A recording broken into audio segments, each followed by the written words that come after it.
ဂမ်ဘီယာတိတ်ထွင်ကျွန်းတဲ့အကြောင်းလေးပြောပြပေးခြင်းပါတယ်ကျွန်းနဲ့ဆိုတာအလွန်ရှားပြီး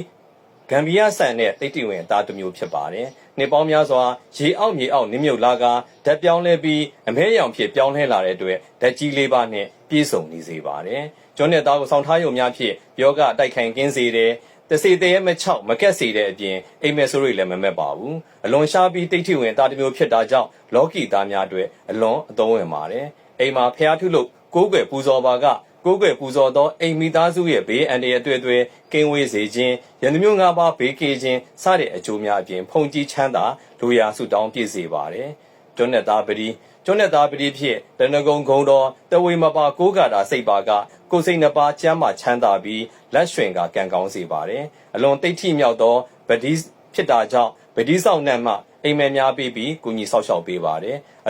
ဒီပတိလေးရတော့ကျွန်တော်တို့ကလေးငယ်တွေစိတ်ဖို့အတွက်ကျွန်တော်ကိုလုံးပတိပါခင်ဗျဒါလေးရတော့ကျွန်တော်တို့ကိုလုံးပတိလူကြီးတွေအတွက်ပူဇော်စိတ်ဖို့ပါဒါကတော့ကျွန်တော်တို့28လုံးပတိပါခင်ဗျ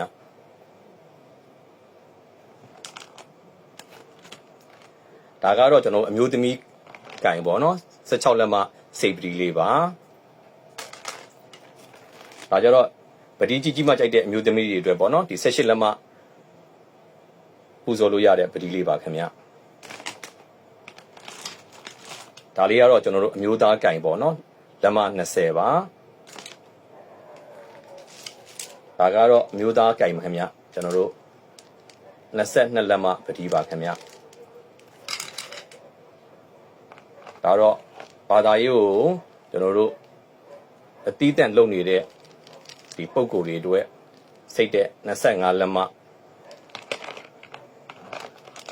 အဲဆိုရင်ကျွန်တော်တို့က28လက်မပတိပါဒါကတော့ကျွန်တော်လက်မ30ပတိပါခင်ဗျမှာယူခြင်းနဲ့ဆိုရင်တော့မြတ်မိတ်တာရဲ့ Facebook page TikTok page က Messenger မှာမှာယူနိုင်တယ်လို့399446 369564 3994 4899 4496မှာဆက်သွယ်မှာယူနိုင်ပါတယ်ခင်ဗျာအထူးကျေးဇူးတင်ပါတယ်